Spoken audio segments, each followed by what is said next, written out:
एक बंदर रहता था जिसके पास अपना कोई घर नहीं था। वे उसे स्प्रिंग्स कहते थे क्योंकि वह हमेशा अपने कदमों को उछाल के साथ चलता था।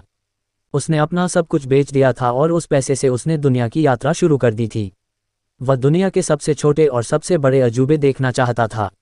उन्होंने एक गांव से दूसरे गांव, कस्बे से कस्बे तक यात्रा की और अपनी सेवाओं की पेशकश की भोजन और आश्रय के बदले में काम करने के लिए। वह एक खुशमिजाज बंदर था और उसे लोगों की मदद करना बहुत पसंद था। एक दिन वह जेवर गांव से गुजरा जहां 20 जानवर रहते थे। उसने एक बूढ़ा ऊदबिलाव देखा, इसलिए वह उसकी ओर बढ़ा और बोला, हेलो मिस्टर बीवर, अगर आज मुझे आपके लिए बगीचे का कुछ काम करना पड़े तो क्या आप इतने दयालु होंगे कि मुझे खाने के लिए कुछ दे देंगे? बूढ़ा ऊदबिलाव सहमत हो गया और स्प्रिंग्स को कुछ बागवानी करने और घर के आसपास कुछ चीजें ठीक करने के लिए कहा। स्प्रिंग्स के लिए यह एक लंबा और थका देने वाला दिन था, लेकिन उन्होंने अपने दिन का आनंद लिया।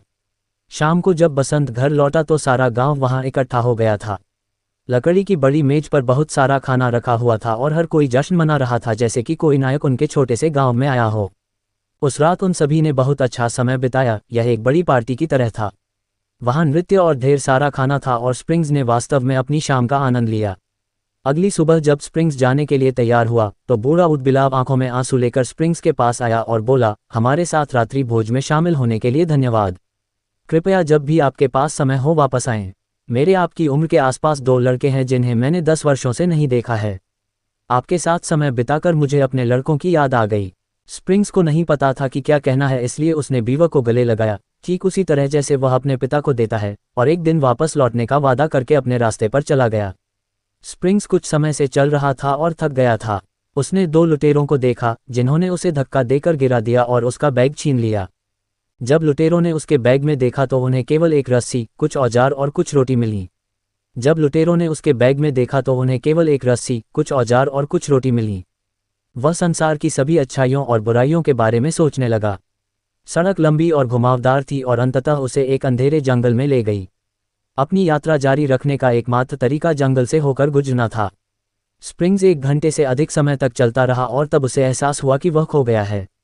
उसने आराम करने के लिए एक पेड़ पर चढ़ने और ग्रामीणों द्वारा उसे दी गई कुछ रोटी खाने का फैसला किया।